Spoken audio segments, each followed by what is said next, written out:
pasan cosas raras en los tribunales federales y en la justicia argentina. ¿Ustedes escucharon hablar de la historia del hijo narco de Elisa Carrió? O sea, ¿alguna vez escucharon esta historia? Bueno, es como un mito urbano, ¿no? Que Elisa Carrió tiene un hijo de cuando ella era joven, que está en México y que tiene vínculos con el cartel Nueva Generación de Jalisco, que está en la zona de Guadalajara y que está protegido.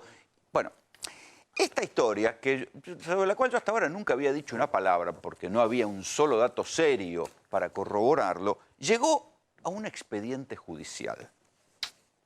No solo llegó a un expediente judicial, fue motivo de la intervención del canciller Jorge Forí. El expediente judicial del cual yo saco estas fojas es este.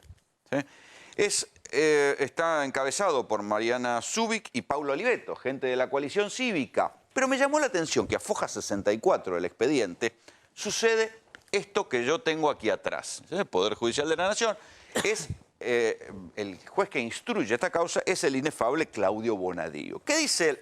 Dice, en foja 64, déjase constancia que en el día de la fecha, ¿sí?, el tribunal recibió en horas del mediodía un llamado telefónico de la señora Elisa Carrió, que le manifestó al juez haber recibido una comunicación del canciller Jorge Forí. Ya no estamos hablando de un mito urbano. O sea, el canciller la llamó a Carrió y le dijo, escuchen esto porque es divertidísimo, que el hijo Enrique Santos, estaba detenido desde el 28 de febrero del año 2019 en México, comillas, por un tema relacionado con un cartel de drogas. Nada más aburrido que las cartas documento de apriete. ¿Sí? Y eso es lo que llegó a este canal. Una carta documento de Elisa Carrió dirigida a los directivos de América TV, diciendo que este programa, porque ni siquiera me la manda a mí, se la manda a los directivos del canal, dice que este programa propaló información falsa sobre Enrique Santos. Enrique Santos, ustedes escucharon recién en la introducción de este programa, es el hijo de Elisa Carrió. Y nosotros la verdad que no contamos información falsa. Hay una diferencia entre contar un hecho y contar una versión de algo que sucedió. ¿Sí? Nosotros lo que contamos es lo que quedó plasmado, insisto, de la foja 64 a la foja 73 de un expediente que tramita en el juzgado de Bonadío, que es un amigo personal de Elisa Carrió, un expediente que fue iniciado por dos diputadas de la coalición cívica, Mariana Zubik y Paula Oliveto, y que se conoce como la Operación PUF, que son las escuchas esas que le hicieron a los presos por la corrupción kirchnerista en la cárcel de Ezeiza y que se considera que esto había una operación en marcha para destituir al fiscal Stornelli. Esa causa tramita en Comodoro Pi y la causa de Dolores, que tiene preso Marcelo D'Alessio, etcétera, etcétera, tramita en el juzgado de Dolores. Entonces, ¿qué es lo que dice Carrió en su carta documento a los directivos de América? Dice que este programa dijo que el hijo de Carrió había sido detenido. No, nosotros no contamos que el hijo de Carrió había sido detenido. Dijimos que lo que pasó, leímos un expediente judicial. Entonces, hay una diferencia entre un hecho, decir algo, que algo sucedió, y contar algo relativo a un hecho.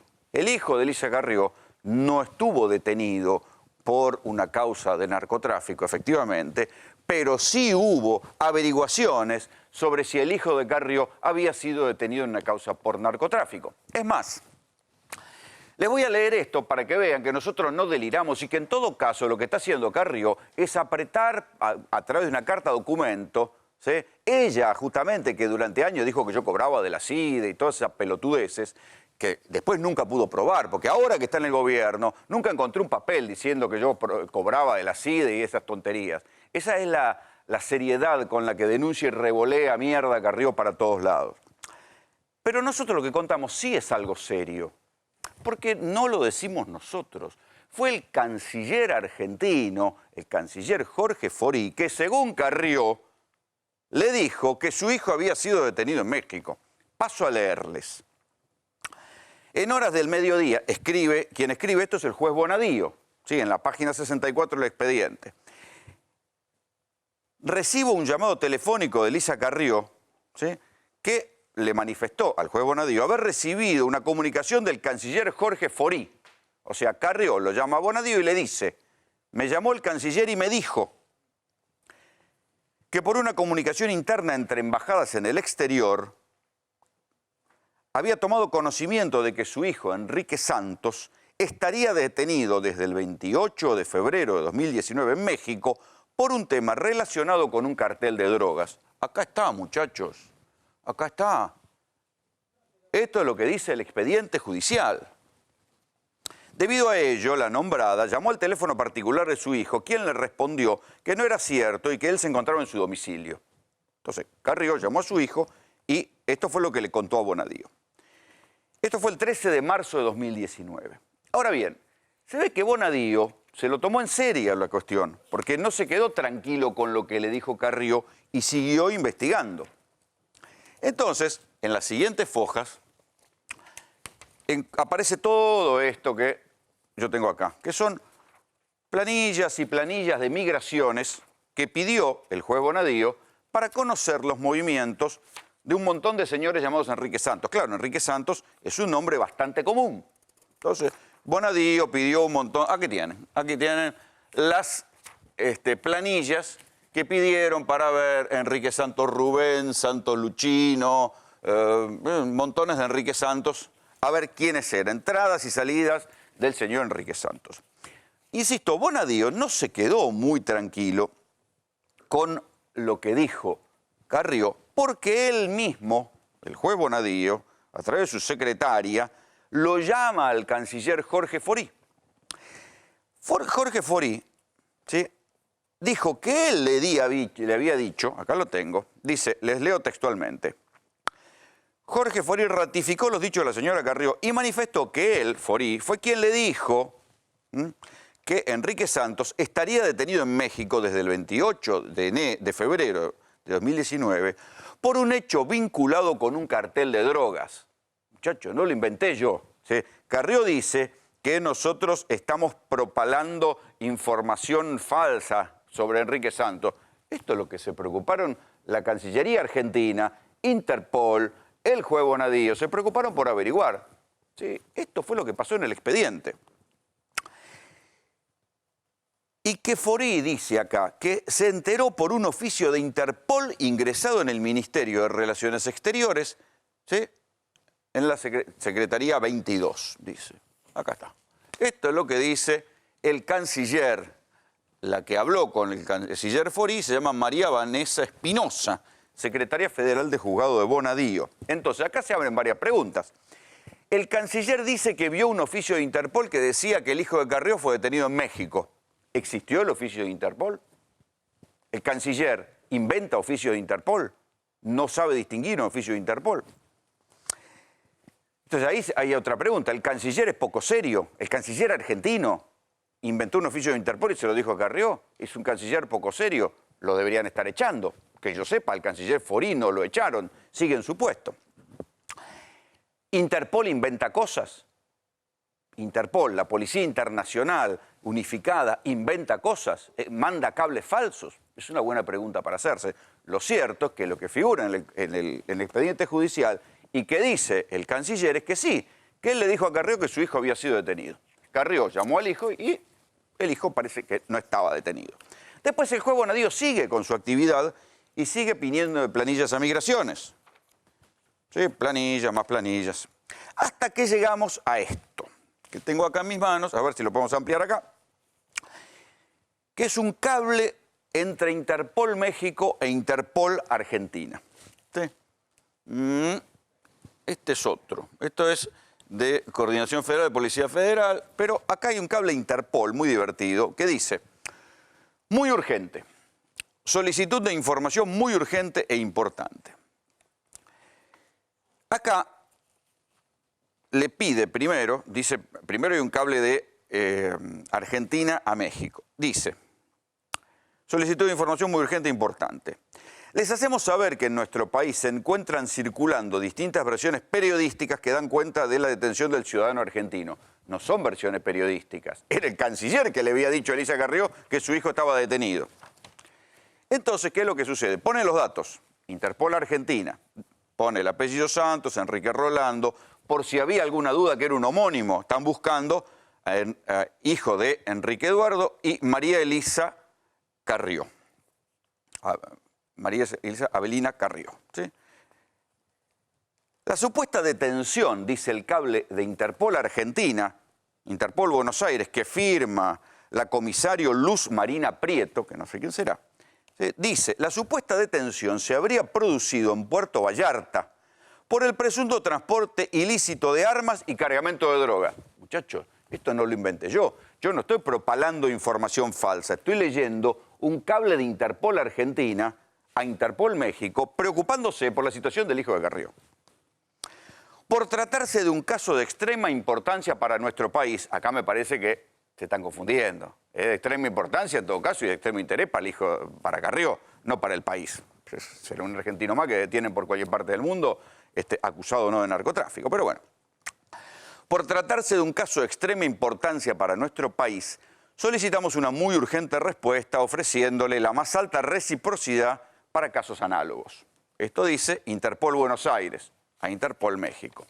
¿Qué contesta Interpol México? Dice que reciben esto y que dice no cuenta con flujos migratorios de ingreso a nuestro país.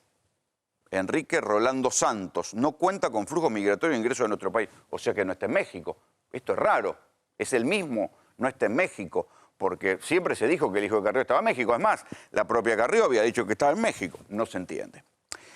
Y dice que Interpol le solicitó a la Fiscalía General del Estado de Jalisco, donde queda Puerto Vallarta, que es donde supuestamente lo habían detenido, información y que ahí le dijeron que no está detenido en ninguna cárcel.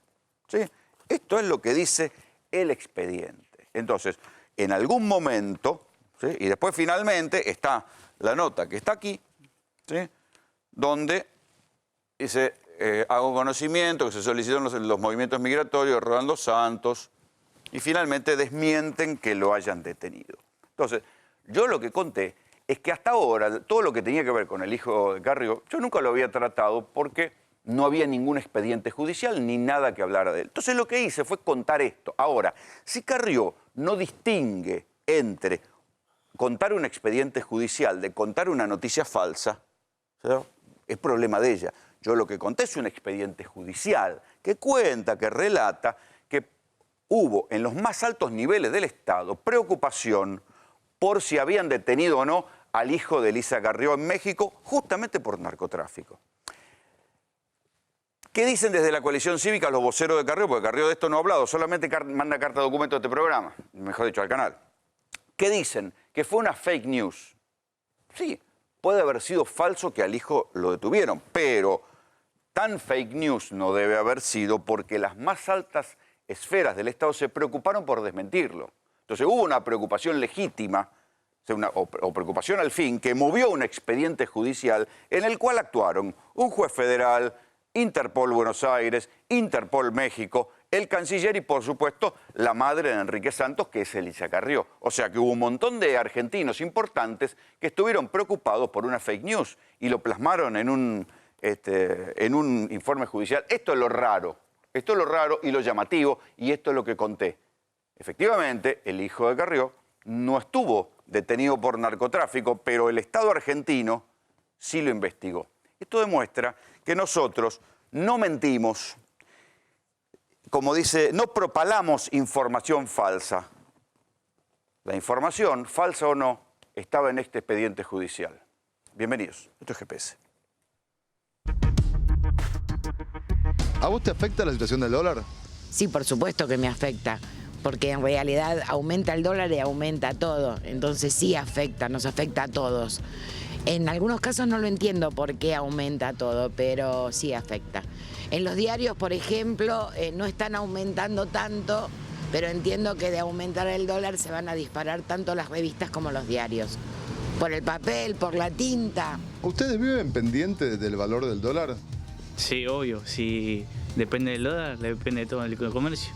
Los dueños acá se levantan un día y ya de repente le aumentó todo. Y es lista de precios en dólares y cada vez somos se traen menos cosas al local. ¿A vos te afecta la situación del dólar? Cuando sube el dólar a nosotros nos influye un montón.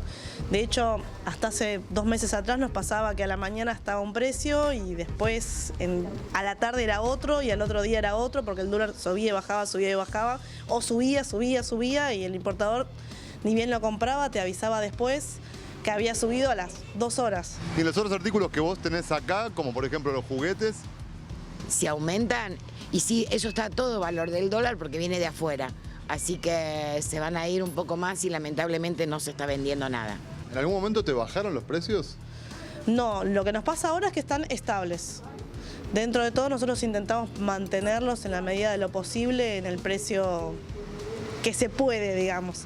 Pero por ahora hay productos, muy pocos productos que han subido. ¿Cómo los afecta a ustedes el tema del dólar cotidianamente? Varias marcas tuvieron un aumento hace 2 o 3 meses, pero se quedaron quietas. Ahora, por suerte, vamos a ver hasta la semana que viene, a ver qué es lo que pasa, pero dentro de todo está normal con esta subida. Nosotros compramos y bueno, y después ese importe lo tenemos que volcar hacia el cliente, o sea que nos afecta también. El año pasado, por ejemplo, cuando hubo una fuerte devaluación, ¿cómo hicieron para darle poner la mercadería? Y no sé, luchando y a veces perdiendo. A veces perdemos nosotros, pero tratamos de mantener al cliente. ¿Te preguntan mucho y se van? La mayoría, más de la mitad de la gente que entra sale por la puerta. Y con los anteriores aumentos del dólar que tuvieron, ¿cómo hicieron con el tema del paso al precio final del producto? No, eso lo mantuvimos. Tratamos, de no aumentar tanto. Más que nada lo que aumenta es la relojería. La mayoría de la relojería se maneja con el dólar y después lo que es alguna que otra mercadería, pero no toda. Casi toda la mercadería es nacional, así que más que nada ahí la piloteamos. Pero después la relojería sí aumenta un poco. ¿Y te preocupa la situación del dólar a futuro? Y sí, porque nosotros trabajamos con esto. Imagínate que le compremos al importador en un precio y después nos pasa que aparte nos repercute en la gente también. O sea, vienen a la mañana, te hacen una pregunta y después a la tarde o al otro día vienen y ya aumentó y obviamente la gente se enoja con razón, pero bueno, nosotros también dependemos de un importador que a su vez depende del dólar. Estos que ustedes escuchaban son comerciantes, pequeños comerciantes, la calle misma preocupada por qué puede pasar con el dólar después de las elecciones, porque no hay que ser un gran experto para saber que lo están conteniendo, gastando plata, gastando reservas, a ver qué va a pasar con el dólar. Diego Giacomini es economista y claro, ¿qué va a pasar con el dólar, querido? Todo el mundo está con esto. Sí, mira, hay que dividir el asunto entre el cortísimo plazo, que es el 2019, y después lo que puede pasar, que te voy a contar, para el 2020-2021. Estamos viviendo el Sanleris 2, que es muy parecido al Sanleris 1. O sea que Miremos matar el dólar con la tasa. A ver, toda esta situación del dólar desde el 2018 hasta que termine el 2019 está sostenida con los dólares del FMI. El FMI prestó 57.000 millones de dólares, que eso traspasó el riesgo de default y el riesgo tal vez de hiperinflación Al próximo gobierno. al próximo gobierno Aunque sea el propio Macri. 2020-2021. Aunque tenga la camiseta que tenga, es lo mismo. Y hay que pensar que de los 57.000 millones de dólares, 51.000 se consumen hasta fin de año. Y al próximo gobierno solamente le quedan 6.000. O sea, 51.000 palos se gastaron. Exactamente, que entran por una ventana y salen por la otra. ¿Y para qué? Ahí está. El programa del fondo, el primer objetivo era trasladar el riesgo de default y el riesgo de hiperinflación del 2018-2019 al 2020-2021, hay que decirlo con todas las letras, para que el presidente de la nación pudiera aspirar a tener chances de ser reelecto. O sea, es el sponsor, el main sponsor. Exacto, el financiador de la campaña, para decirlo de alguna manera. ¿Qué está pasando con el Sanleris 2? Es bastante similar al Sanleris 1. El Sanleris 1 estabilizó al dólar 6 meses. Acuérdate cómo fue el movimiento. Saltó de 30 a 42, bajó, se estabilizó 40, después bajó sobre final de año 2018 y principio de 2019 con la demanda de dinero alta a 37, 38. Juntos con Javier Milei nosotros decíamos, mirá que el dólar va a saltar de vuelta, más temprano que tarde. Todos se burlaban, los economistas que son aplaudidores del gobierno decían, no, el dólar a 37 está controlado y vino para quedarse. Nosotros decíamos, mirá que cuando venga a final de febrero se caiga la demanda de dinero, Y va a saltar el dólar. A escapar. Bueno, ¿qué pasó? El dólar saltó en marzo, saltó a 45,46. ¿Qué pasó después? Lo mismo que antes, bajó a 45, se estabiliza, y después baja a 42,43. Eso ya queda en el pasado y hoy en día, redondeando, está en 46. Van 4 meses del San Leris 2. ¿Vos coincidís con esto que dicen, bueno, si le va muy bien a Alberto o muy mal al gobierno, el dólar se dispara? Mirá, viste, yo te dividí en el cortísimo plazo. Bueno, tu pregunta es del cortísimo plazo. Después vamos a hablar de 2020-2021. Si Alberto sacara mucha diferencia el domingo, probablemente se caiga la demanda de dinero, haya más presiones cambiarias y el gobierno va a tener que salir a sostenerlo vendiendo dólares. Porque hay que tener muy ¿Quién claro... haría esa demanda de dinero? ¿Los bancos, los particulares? ¿Quiénes? ¿Cómo no se puede Banco, dominar a ver, con la reserva que gente tiene? de afuera y gente de adentro. El que tiene poder de ahorro de $50, el que tiene 100, el que tiene 1000, el que tiene 100.000. O sea, creo que de todos lados. ¿Pero quiénes son los grandes? ¿Hay grandes jugadores? Porque no es que siempre te dicen, no, ahora las LELIQ no son como las LEVAC porque las tienen los bancos.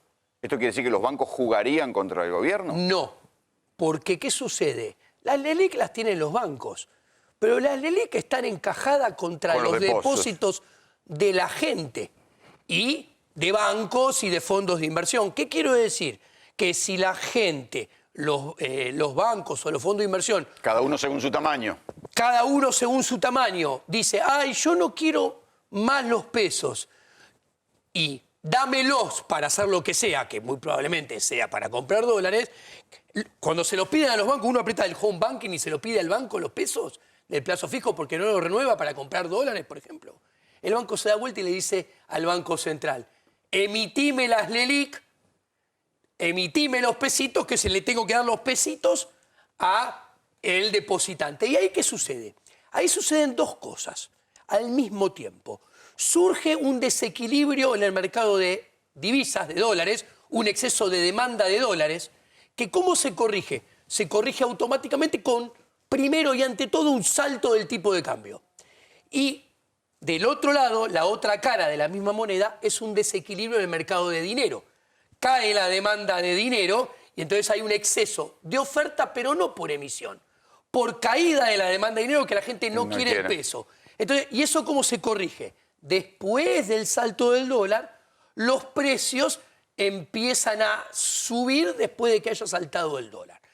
A ver, vos me preguntabas, probablemente si sacara una distancia considerable, las tensiones cambiarias podrían ser mayor que si la distancia es pequeña. ¿Y el gobierno lo puede dominar o no? ¿Tiene espalda para dominarlo? ¿Tiene bolsillo para dominarlo? Está claro que el gobierno, su estrategia es mantener los trapos, el trapo es el dólar. Aguantar los trapos. Aguantar los trapos, el dólar, lo más quieto posible.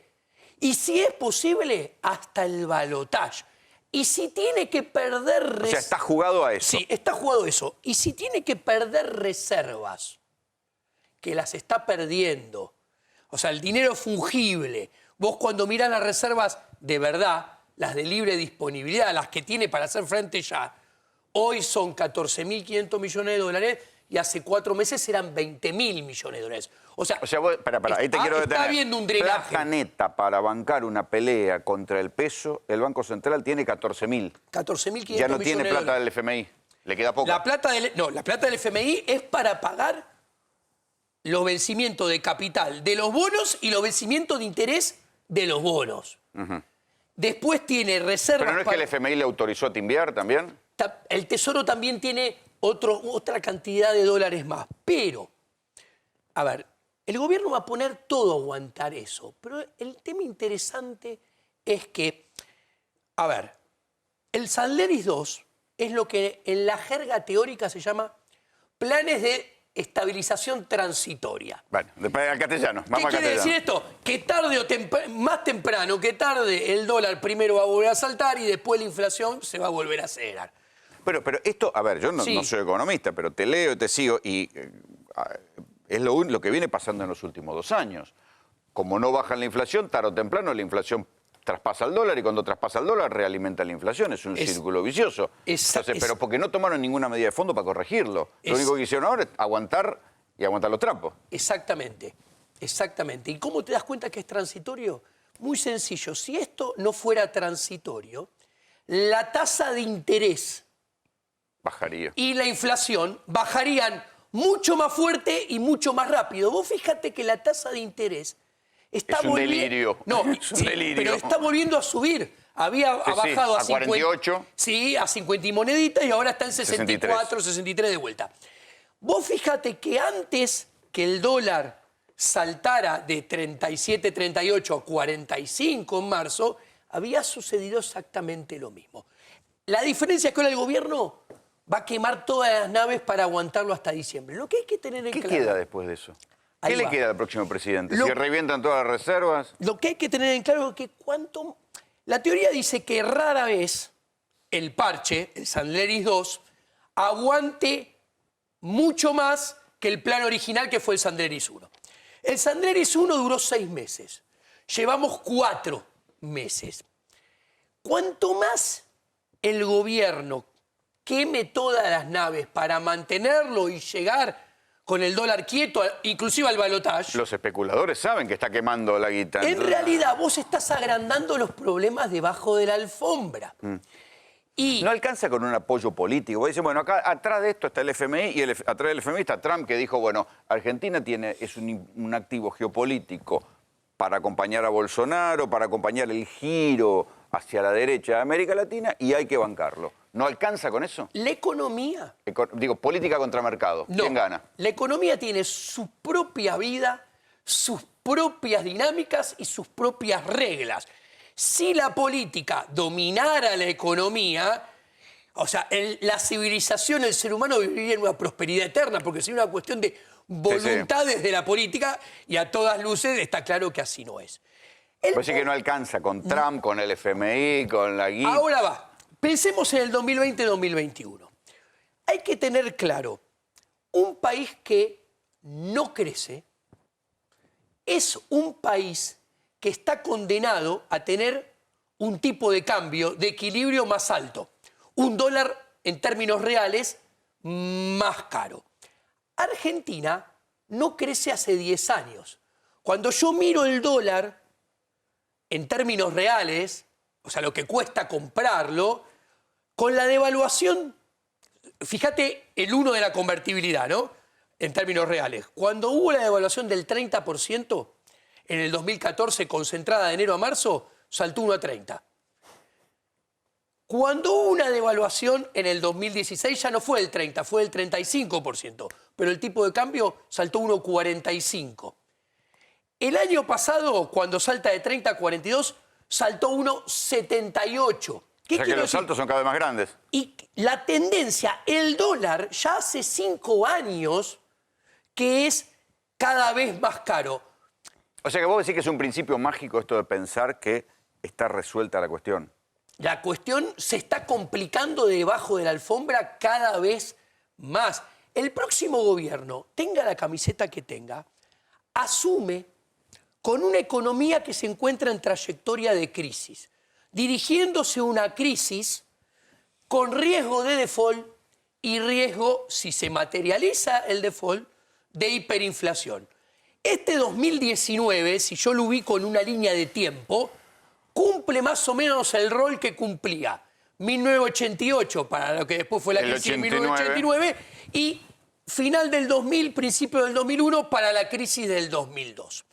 La deuda, las deudas de los países se pagan de dos maneras. Financieramente, en la superficie, se pagan con superávit primario. para que la deuda de Argentina sea pagable, necesitas un superávit primario de 3,5 del PBI. Y con todas las licuaciones que ha habido este año, va a cerrar en menos 0,5, o sea, una diferencia 4 puntos. de 4, que en realidad es mayor, porque las licuaciones de este año van a desaparecer su efecto mágico en el 2020. Entonces, el próximo gobierno, para tener chances de que le refinancien la deuda, debería hacer un ajuste de entre 4 y 5 Está bien, puntos. pero el ajuste en la Argentina supone siempre inflación, porque acá solo ajustan por inflación. Pero Licuándote, es licuando verdad, pero la guita, va. no te dije lo más importante. Yo te dije, en la superficie se pagan con eso.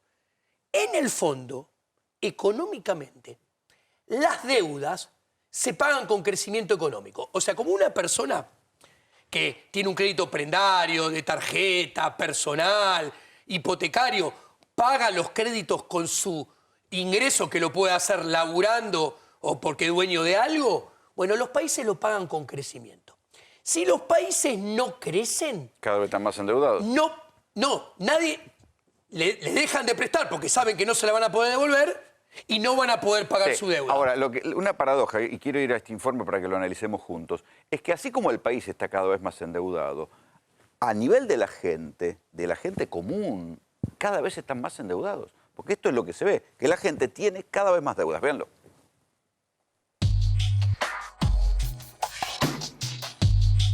¿Estás endeudado? Sí, ¿Con quién? con el gas. Con el gas me tengo que pagar 18.000, 28.000 pesos de 2 meses que tuve de gas y tuve que hacer una financiación, me cobraron 30.000 pesos. Y ahora lo tengo cortado hasta que no lo pague. Y voy pagando de a poco. ¿Estás endeudada? ¿Tenés algún tipo de deuda? ¿Pediste plata prestada en el último tiempo? Sí, ¿A quién? ¿Se puede saber? ¿A un familiar o a un banco? familiar, banco no, familiar. ¿Y para qué pediste la plata? Para pagar, por ejemplo, la luz del alquiler que no me alcanzó, o pagaba el alquiler o pagaba la luz, entonces tuve que pedir prestado para pagarle el alquiler. Mira, yo soy jubilado y estoy endeudado. ¿Con quién? Y ¿sabes qué pasa? Para pagar un servicio tenés que andar pidiendo préstamos. ¿Y usted a quién le debe plata? ¿Algún familiar, al banco, a ANSES? No, al banco, a ANSES, siempre. ¿Tuviste que tomar algún tipo de deuda?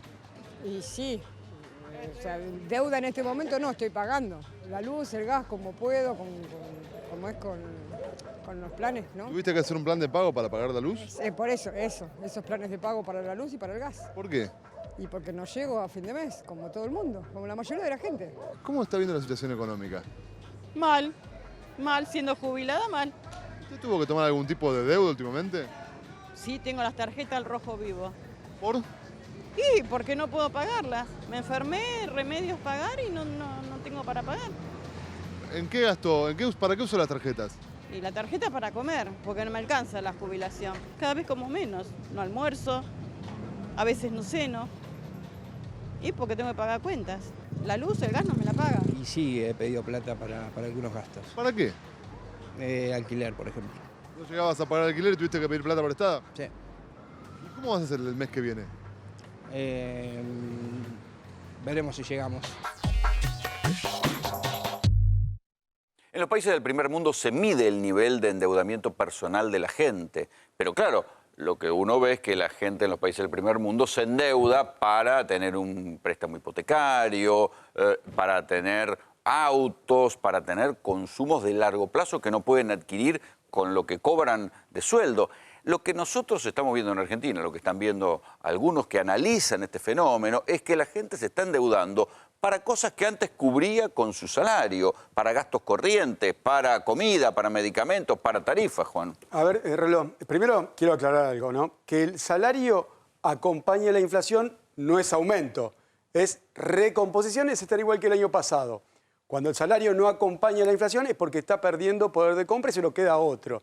Y es lo que ha estado pasando. Por eso la gente empieza a endeudarse, se cae de la clase media, empieza con los tarjetazos, empieza que cuota de luz, cuota Pero de no gas. es una buena decisión endeudarse. Yo sé que es una cosa que hace cuando tenés la soga al cuello, pero no es una buena decisión endeudarse con la tarjeta, con las tasas como están, que están hasta el 130. Mirá, Rolo, yo te traje hoy este es un análisis respecto al nivel de deuda de los argentinos. Te traje a Rondamón. Casualmente hoy hacen 31 años que murió.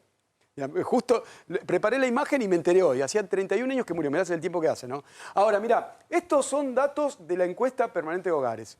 Salario medio en el año 2015, o sea, el promedio, la media, o sea, la mitad de los argentinos en 2015 tenían ingresos por 6.500 pesos o menos. Pero mira el nivel de deuda, datos del Banco Central, o sea, contrastás datos de la encuesta permanente de hogares y del Banco Central, el nivel de deuda, o sea que el salario te alcanzaba para el nivel de deuda. Ahora, vos fíjate, la caída del salario con respecto a la inflación, o sea, que no tenga recomposición. Sí, y los intereses. Genera, y el tarjetazo, ¿no? Porque, claro, como vos decís, pagar el mínimo de la tarjeta te la dan con la tasa, que hoy al 63%, si pagás el mínimo, el remanente tiene una tasa del 140%.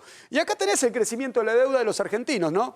Con el salario medio, la mediana de la encuesta permanente de hogares y el nivel de endeudamiento. Año 2019, el salario medio es de 16.000 pesos. Y fíjate que el nivel de deuda está en 26.324 pesos.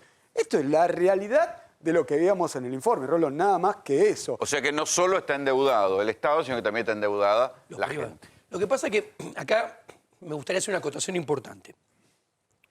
Un país que tiene 1.900% de inflación entre el 2005 y 2018, es un país donde es imposible que los salarios le empaten a la inflación, porque si los salarios le pudieran empatar a la inflación no sería un problema. Pero hasta el año 2015 le empataron. A ver. O estuvieron encima. Escuchame un segundo. Hay que decirlo también eso. No, porque hacer las cosas mal, 16 años o 14... Hasta el año 2015 le empataron. ¿Eso es hacer las cosas hablar, mal? por favor? No, pero aclará, porque vos mezclás 2015 y 2018. Hasta el 2015 el salario... ¿Te voy a dejar terminar y me vas a dejar hablar? Ahora termina. Dale. Bueno, perfecto.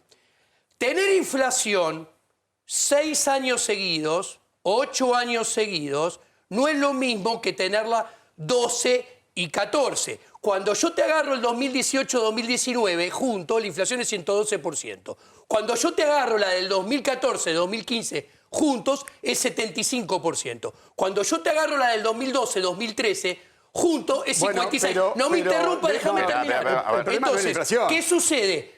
Cuando la inflación se sostiene en una cantidad mayor de años y aumenta, es obvio que los salarios no le van a poder empatar como antes. O sea, vos ahora estás comparando peras con manzanas. Porque estás comparando 6 años de inflación, de 40% de inflación contra 14 años con 120. ¿Qué tiene que ver el salario? ¿Qué culpa tiene el trabajador de la inflación? Vos le hacés pagar con la inflación al salario. El trabajador no tiene culpa. Él tiene que acompañar la inflación porque él es el responsable. La economía pierde si hay inflación. Pará. Si hay alguien...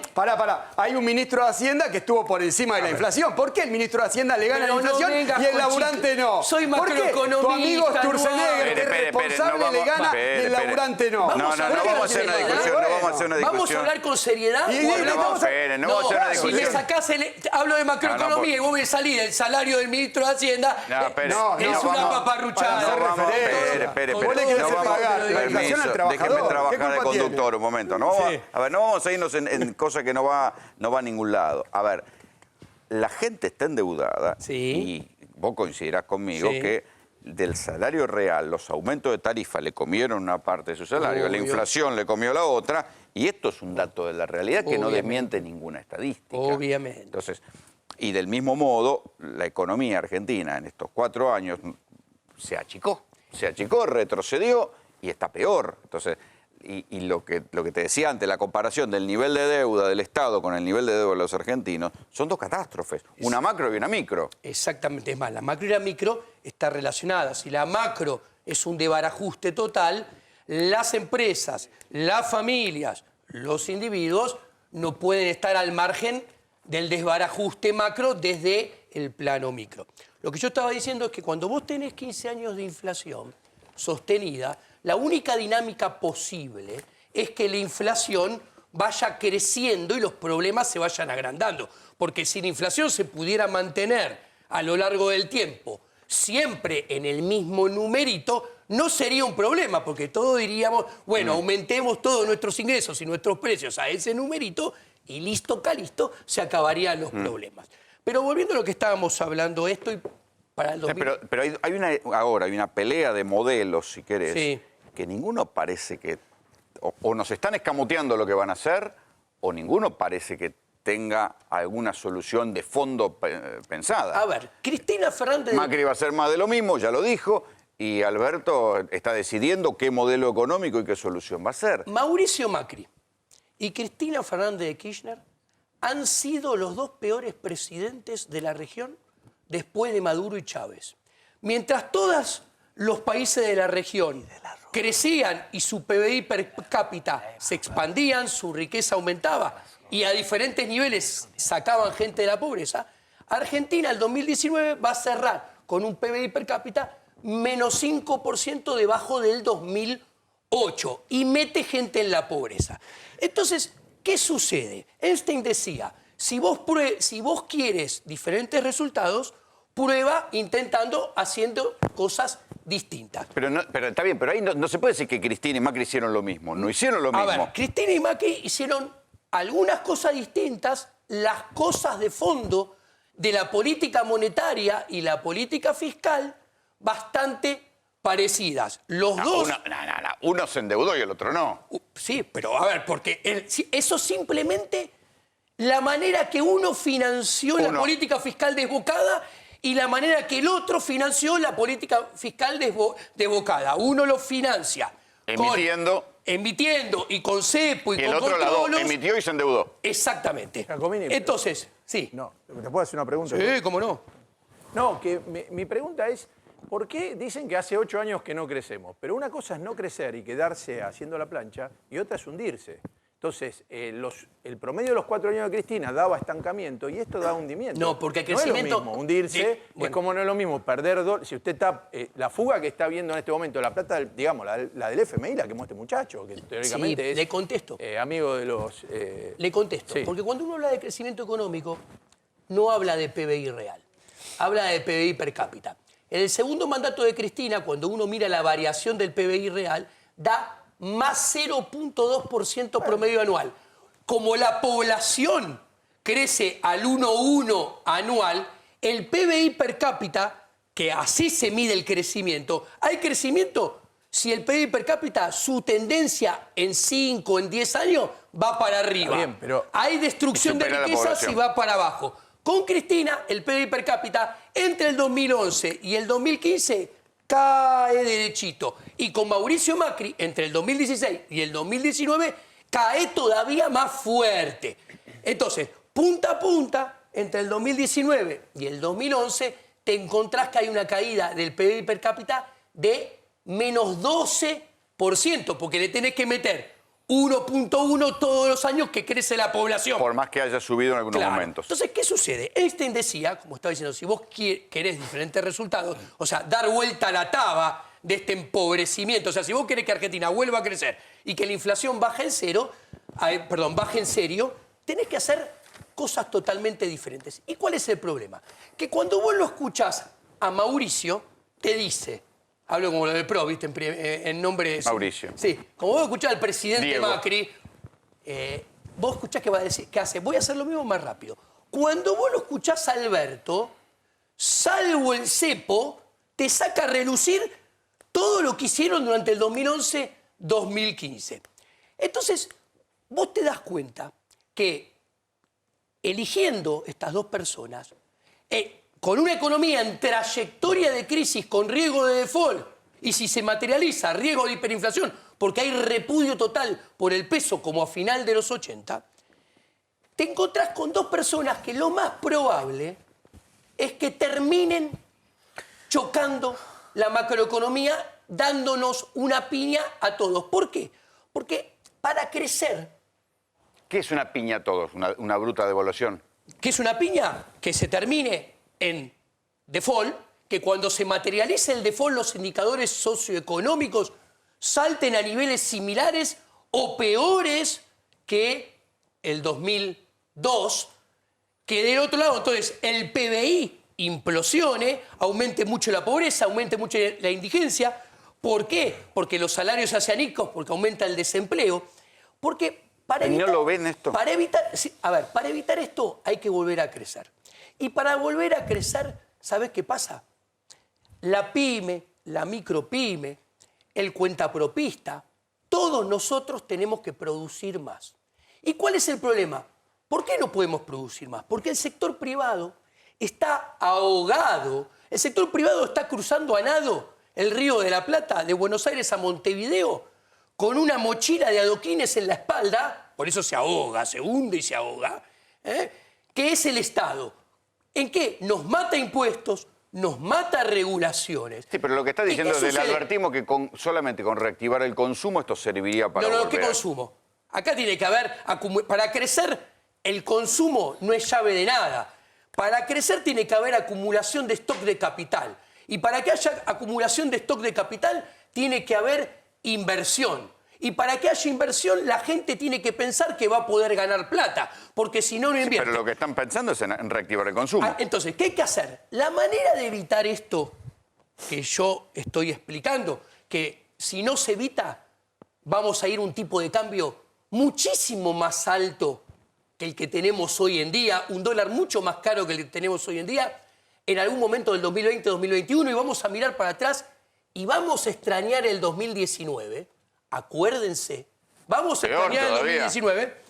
¿Qué sucede? Para evitar esto, que hay chances, hay que deshogar al sector privado, hay que bajar las regulaciones, hay que bajar los impuestos. Pero ¿qué pasa? Los impuestos, las regulaciones, el Estado, el gasto, son la billetera, la caja de la casta política. Entonces, acá se ve para volver a crecer hay que resolver la verdadera grieta, que son los políticos versus los privados que producimos, trabajamos, invertimos. Sí, ahí nuestros caminos se bifurcan. Hasta ahí yo te firmaba el diagnóstico, pero ahí te tengo que decir. Y yo veo poco probable que suceda. Pero ahí yo te tengo que decir, ¿por qué pensar que el gasto político es tanto cuando vos tenés una estructura de subsidios a grupos empresarios, estamos subsidiando Vaca Muerta, estamos subsidiando Vaca Muerta, estamos subsidiando grandes empresas, estamos subsidiando montones de cosas que no es gasto político? Es verdad, pará. Eso va al bolsillo de los amigos de la patria contratista. A ver, la casta política tiene varios socios. Están por un lado los empresarios prebendarios que viven del Estado y son socios espurios de los políticos, están los varios sindicalistas también. Lo que quiero decir es, yo no te abrí el gasto, pero ponelo, para que te des una idea, el tamaño del Estado, cada sociedad puede mantener un tamaño del Estado acorde con la riqueza que genera. Sí, nosotros estamos atrás. Los países que se parecen a nosotros, Perú, Colombia, Chile, que son países que en los últimos 15 años y 30 años han crecido a un ritmo 4 veces mayor que Argentina, tienen un tamaño de gasto público 1/3 más chico que Argentina. Y tienen un tamaño de impuestos, de presión tributaria, 1/4 más pequeño que Argentina. En términos del producto tienen un gasto público 14 puntos porcentuales más bajo, juntando los 3 niveles de gobierno, y tienen una presión tributaria de 10-11 puntos porcentuales del PIB más bajo que Argentina. Ahí voy. Argentina tiene un tamaño de Estado y una presión tributaria, te lo redondeo, acorde con países que tienen una riqueza, generan una riqueza, de entre 4 y 5 veces más grande. Nosotros tenemos un PIB per cápita de $9.000. Los países que tienen un Estado como el nuestro tienen un PIB per cápita de $40.000. ¿Qué quiero decir? El Estado que Argentina pretende mantener, el Estado benefactor, lo que se llama el welfare state, que pretende mantener a Argentina... Es un lujo que no se puede dar. Es como que un trabajador que gana 40.000 pesos quiere mantener un piso, una 4x4 y una quinta en Punta del Este. No puede. Si lo intenta hacer, se tiene que endeudar por todos lados y termina yendo a la quiebra. Diego, es lo que le pasa a Argentina. Gracias por venir. Un placer. Vamos a tener el 2019, dice Giacomini. Pero ahí lo tengo a Cerolini. ¿Qué me trae usted? A ver. Bueno, mire, estuve viendo números del gobierno. Qué lindo el de Mauricio dibujito. Macri. Mire, esto es una investigación de la Fundación Germán Abdala y habla de la devaluación durante los 4 últimos gobiernos que tuvo la Argentina, más o menos medido al mismo mes, ¿no? Vamos por el mes 41, alguno está medido al 41, otro está medido al 43. La devaluación en los 4 años que gobernó Néstor Kirchner fue del 10%. Es decir, que el dólar subió un 10% en 4 años. En el primer gobierno de Cristina, la devaluación fue del 36,1%. El segundo de gobierno de Cristina, con cepo, fue de 126,3% con la devaluación que tuvo Kirchner. Ese dólar final que era, nadie lo creía mucho. Mire, para las operaciones de venta de soja era ese, digo. Y no lo creían, dijeron que no iba a pasar nada, devaluaron y después vino la masacre que pasó. La de la era Macri a este mes estamos en 352% de devaluación. Un número realmente escalofriante. Sí, porque además es devaluación más deuda. Bueno, no, eso de la deuda, mire, la verdad que me puse a mirar los números y es para hacer llorar a mucha gente. Esta hora del viernes la gente va a cambiar de canal, se va a poner a ver ficción. Deuda en manos del mercado y organismos internacionales, que es la más exigible, es decir, los bonos que usted tiene que pagar y la que le tiene que pagar al Fondo Monetario Internacional. Cuando llegó Mauricio Macri estaba en 113.000 millones de dólares. ¿En cuánto está hoy? 214.000 millones, subió el 89%. 100.000 millones.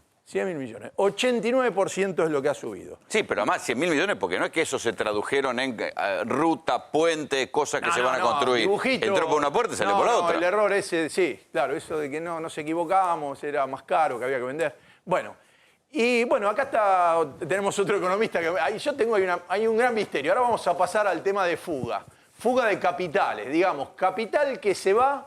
Esto es, dijimos, de la Fundación Germán Abdala, lo tiene el sitio de Germán Jabrowski, ahí lo descubrimos, es muy interesante. Fuga de capitales. Durante el gobierno de Néstor Kirchner, el primer gobierno de Néstor Kirchner, se fueron, esto está hecho con datos de cuánto dinero se fue en el primer, son mensualizados. Está hecho como 154,5. Bueno, el total de deuda que se fue, cuánto capital se fue en dólares de las arcas del Banco Central, son 12.200 millones de dólares que se fueron con Néstor Kirchner.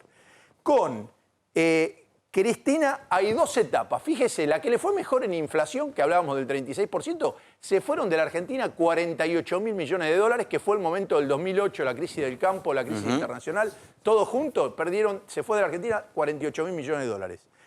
Con el cepo, Cristina, entre lo que entró y lo que salió, solo lo que se fueron 833 millones de dólares. Estaban todos apretaditos. Vio que no podían las empresas girar los resultados, los dólares que tenían de ganancia. Estaba todo apretado, no se le pagaba a los fondos buitres. Bueno, se vivió como se vivió, vivir con lo nuestro, con 833 millones de dólares en el balance de lo que se fue. ¿Cuánto se fue en la era Macri? En el peor año de Cristina, en el primer ciclo, se fueron 48.000. En lo que va del gobierno de Macri, se fueron 72.000 millones de dólares. Lo que increíble es que la inflación no es que dice, bueno, se fue y usted, no sé, o resolvió algo o pagó. No, se fue y se fue. Se fue y se está yendo la del FMI. Y lo que sí me preocupa, lo que dijo Giacomini, es que si tuviera la cuestión de un resultado, si hubiera un resultado que no le fuera favorable, lo que tendría que cuidar son las reservas del Banco Central, ¿no? Aumentó la pobreza, aumentó el desempleo, la guita se fuga y encima vuelve Cavallo. Estamos jodidos. ¿No? Parece. ¿Cómo es esto? Y bueno, leí tu columna en Ámbito. Lo que ocurre es que hace unos meses Miguel Broda salió a decir que Cavallo estaba preparando, con la ayuda de Ricardo López Murphy y de Guillermo Calvo, un plan para que el que ganara las elecciones lo aplique. Guillermo Calvo después salió y dijo, yo no tengo nada que ver con eso. Y Guillermo Calvo le dio duro a Macri en una entrevista en Chile también. Sin ninguna duda, dijo que lo preferible era que no gane Macri. Tras eso, vinieron 2 meses de silencio, nadie se preguntó más nada. Hasta que el mismo Broda salió hace un par de semanas y dijo que le constaba, muy contento, le constaba que el gobierno estaba pensando una reforma laboral y una reforma previsional para después de las elecciones. Bueno, eso lo dicen.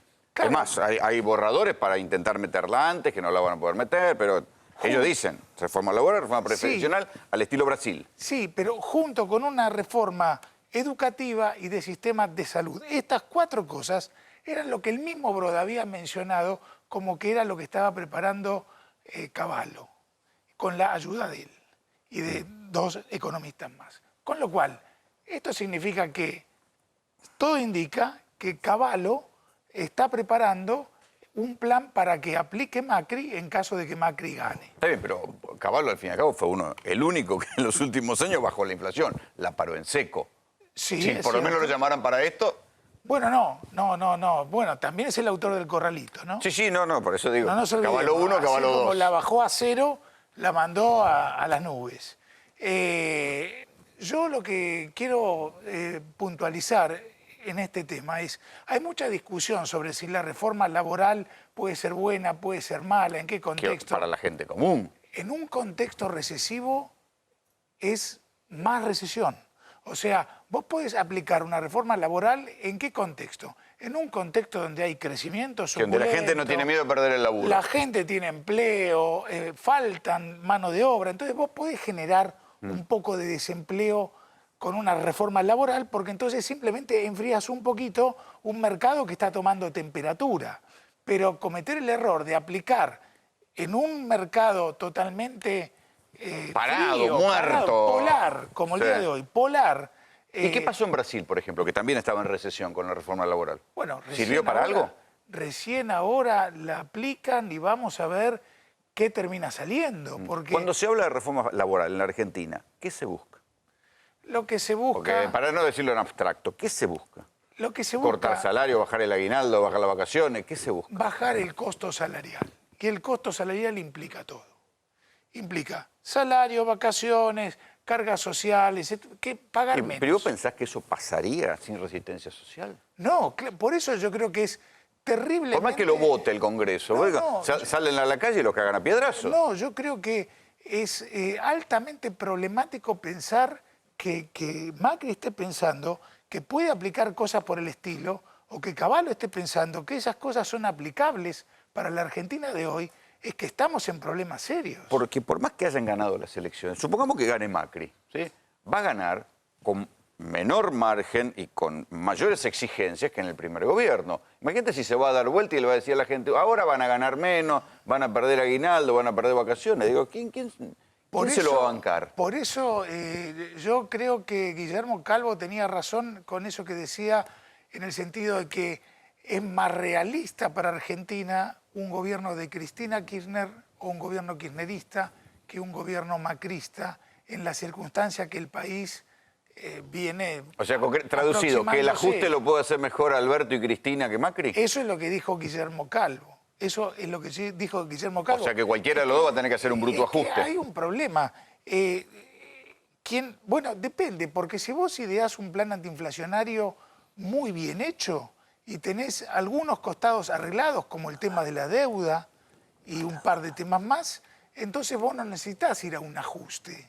Yo no estoy tan de acuerdo con que sea necesario que el Producto Bruto de la Argentina baje. Yo creo que la convertibilidad, cuando la convertibilidad empezó, todo el mundo pensaba que venía una cruel baja del Producto Bruto. No, vino un verdadero boom en la economía argentina, donde aumentó consumo, inversión, exportaciones, todo fue creciendo a un ritmo muy alto realmente y lo que parecía un plan de shock recesivo terminó siendo un plan de shock reactivante. Hay que buscarle la vuelta para volver a hacer algo. ¿Se podría hacer una nueva convertibilidad, como están diciendo algunos? Bueno, depende. Eso es lo que está diciendo por bajo expert, por ejemplo. Algo como lo que... No, pero lo que ocurrió no puede volver a pasar porque la gente ya sabe que eso fracasó y fracasó tan mal, pero tan mal, que el temor es que fracase igual de mal, pero antes. Sí, pero en el camino lo votaron 3 veces.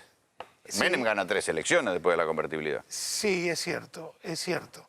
Bueno, que la gente aprecia que la tasa de inflación baje, aprecia que haya crédito, aprecia que haya cuotas, no tener que pagar todo en efectivo, que el salario en dólares suba. Y eso pasó durante toda la primera parte de la convertida. En la segunda no. En la segunda se dio vuelta... Sí, la economía se empezó a achicar. No, colapsó. La convertida en realidad nació mal desde un inicio porque nació con retraso cambiario. Que en cierto sentido es el mismo problema que hay hoy. Hoy tenés un dólar relativamente bajo y por eso tenés déficit de balanza de pagos hoy, después de 120% de devaluación en Argentina en el 2018, aún así tenés déficit de balanza de pagos ahora. Juan, ¿de qué se trata la reforma laboral que está discutiendo el gobierno? Claramente es una flexibilización. Lo que está pasando en este momento, Rolo, que ya como hablábamos recién, que el salario no acompaña la inflación, ya el trabajador está flexibilizado. Ahora vienen por el sistema previsional, no solamente por el trabajador de hoy, sino por el futuro, Rolando. Los trabajadores no vamos a tener una caja previsional con lo que se viene. Yo creo que vienen por el trabajo y por los trabajadores pasivos, que son los jubilados. Juan Pablo, ¿qué cambiaría? ¿Qué se está discutiendo? Porque supongo que en los ámbitos legales deben estar preparando los amparos si sale una reforma de esta. No, porque bueno, hay lo que toda pasa una es que, estructura a de ver, justicia laboral que va a estar... Ya la intentaron, ¿te acordás? A fines del 2017, después de ganar las elecciones digamos, de diputados y senadores, fracasó. Yo no creo realmente que puedan pasar con una reforma laboral porque no da para más esto. Si no, explota todo, sinceramente. Yo creo que ahí sí que se acaba cualquier diálogo posible con la CGT y demás. Bueno, porque además la reforma laboral que intentó de la Rúa fue el principio de su fin. Sí. Digo, no solo por la Banelco. Sí. ¿Cuántas hubo ya desde en los últimos 30 años? Porque hubo unas cuantas leyes que fueron sindicadas como reforma laboral, 1, 2, 3, 4. Yo no creo que la solución a la economía argentina, francamente, yo no creo que la solución pase por ahí. Sí, pero también es verdad que cada vez hay más trabajo en negro, porque contratar es muy difícil. Sí, pero yo no sé, sí, eso es cierto, pero yo no sé si lo vas a eliminar tan fácilmente con una reforma laboral. No estoy tan seguro, porque ¿cuánto tendrías que bajar las cargas sociales para que el trabajo en negro pase a ser trabajo en blanco? ¿No hay otros factores que están pesando ahí? Sí, yo insisto siempre con esto. Digo, el problema acá es que tenés un socio bobo, que es el Estado, que se lleva el 33% en concepto de ganancia. Digo, ahí está la cuestión. 33, 35. 33, 35, sí. Y según el caso, más ingresos brutos y demás. Digo, me parece que siempre se trata de cortar el hilo por lo más delgado, ajustar al trabajador y en realidad, digamos, lo que hace, si se quiere, inviable o poco competitiva a las empresas en nuestro país no son los sueldos. Porque además las reformas laborales que se han planteado en los últimos tiempos siempre apuntan a bajar los montos de indemnización. Y lo que se necesita en todo caso es hacer más competitiva la empresa o, en todo caso, bajar un costo mientras dura la relación laboral. Sí, Fernando. Yo le pregunto porque Giacomini, justamente tuvo Giacomini antes y contaba que probablemente el gobierno intente mantener por lo menos hasta las elecciones de octubre el dólar pisado de cualquier manera. Yo, más allá del resultado, digo, si el dólar, por lo que sea, se empieza a calentar y usted se pone a vender como loco dólar futuro, porque aparentemente están vendiendo más dólar futuro, que es además más fácil de comprar, porque es la punta de la pirámide, que el dólar verdadero, ¿no? El billete. Bueno, si está vendiendo dólar futuro y, por lo que dio a entender Alberto Fernández, yo creo que quizá compensando energía, compensando tarifas, compensando alimentos, piensa que el dólar tiene que ir más alto para no tener tanta fuga y para poder hacer rendir más y que la gente deje de pensar en dólares. Si se vende tanto dólar futuro, ¿cómo acomodan después? ¿Cómo hace para...? ¿Qué tiene? No puede decir usted, no, mire, tengo vendido dólar futuro a 50 o a 55 hasta junio. ¿Qué va a esperar hasta junio para devaluar? Pasa que el dólar futuro no es compensable en dólares. Es en pesos. Claro, sí, bueno, con lo cual el que necesita el billete no le sirve.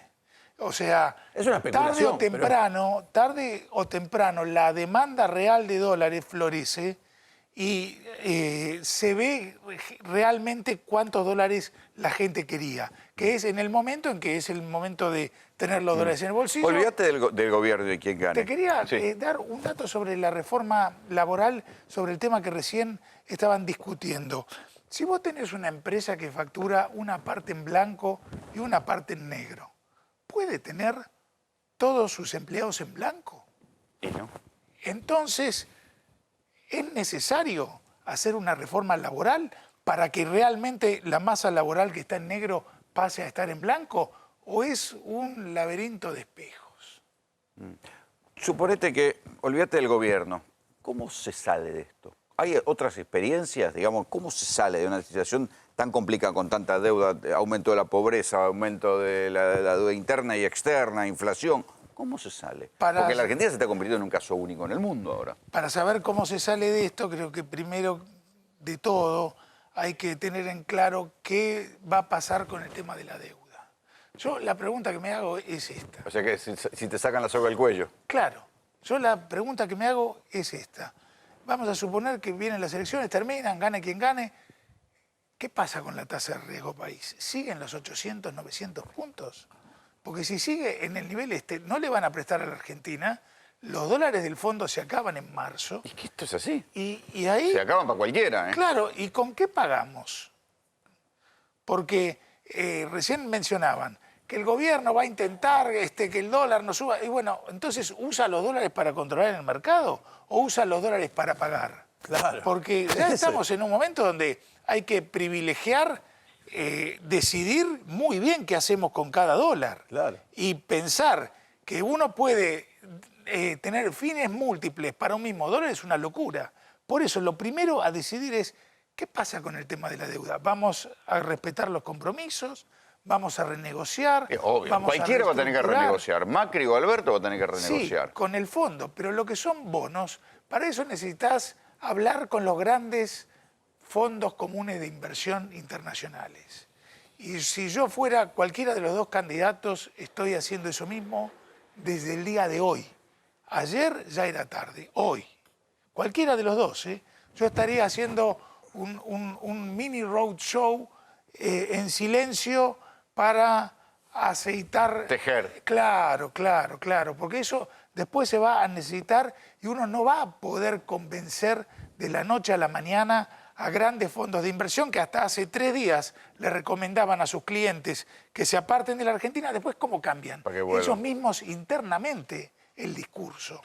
Gracias por venir. Gracias por invitarme. Y después están las elecciones a todo esto el domingo. Y lo que hay es una discusión sobre qué va a pasar con el escrutinio provisorio, ¿no? ¿Qué va a pasar? ¿Va a haber algún grado de toqueteo, manipulación? ¿Qué va a pasar? Y aquí lo tengo a Ariel Garbar. ¿Qué es esto? ¿Qué es la Election 360? ¿Qué es esto que traes? Vos cuando comprás un auto 0 kilómetros, ¿querés saber si tiene ABS? Sí. Tenés 2 posibilidades, ¿no? ¿O chocás? No. ¿O le querés agarrar agarrar una ruta, una curva, alta velocidad, pavimento mojado y ver si te matás o no, ¿sí? O agarrar el manual del auto y revisar a ver si tiene ABS. Claro. Ok. Nosotros no sabemos el software que no fue entregado, que no puede ser fiscalizado por ninguno de los partidos políticos, el software que se va a usar en las elecciones, o sea, no cumple con la ley electoral que el artículo 108 dice que con la debida antelación los partidos políticos tienen que poder verificar el software que se utiliza en las elecciones. Tenemos esa incógnita, esa caja negra. Eso es para que no te metan el perro. Sí. Obviamente. Pero yo te pregunto, si el escrutinio es provisorio, ¿para qué sirve que te metan el perro si tarde o temprano se va a saber? Bueno, tarde o temprano. No es lo mismo... 3 días, ¿cuánto? No, por ley el escrutinio definitivo que se hace con las actas de papel demora 2 semanas. Y empieza igual, el martes. fue una paso, no fue la elección definitiva. Pero si hay impugnaciones, hay denuncias, porque las va a haber. No va a coincidir la foto que saquen los fiscales al acta en las escuelas con la que se va a publicar de esa misma mesa en la página web. O sea, que eso origina denuncias. ¿Se va a decir que van a truchar actas? No, yo no estoy diciendo que van a truchar, te estoy diciendo que no van a coincidir porque este software está diseñado para hacer trampa, está diseñado para manipular. Está diseñado para hacer trampa. No me dejaste terminar. Pobrecito. Volvemos al manual, al manual del auto. Este es el manual del software que van a usar para gestionar todos nuestros votos el domingo. La empresa Smartmatic lo publica en inglés y en español. Eso tiene valor documental y como no pudimos auditar el software, los fiscales informáticos, tenemos el manual que nos dice qué es lo que hace. ¿Y qué nos dice? Que después de digitalizar las más de 90.000 actas en las 11.000 escuelas, las actas de escrutinio o los telegramas, los manda electrónicamente hasta el centro de cómputos o los 2 centros de cómputos. Porque hay un centro de cómputo y un amuleto. Sí, exactamente. ¿Y qué nos dice que hace en el medio la empresa Smartmatic? Transforma en información valiosa y manejable.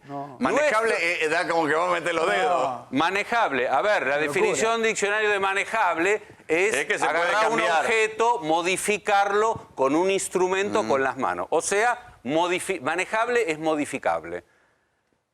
Y la transforma. Entonces, ahí viene la primera preocupación. Sí. Bueno, esto es lo que yo, un poco de paranoia, sí. en marzo... No, por ahora es la incógnita. ¿Cómo va a ser? ¿Qué significa transformar? ¿Qué significa manejar? Entonces, ¿qué hacemos? Nos vamos a la experiencia de esta misma empresa en Filipinas. A eso iba donde hubo una auditoría Vamos a posterior. hacer un paréntesis. La empresa Smartmatic es una empresa británica gestionada por venezolanos, tengo entendido.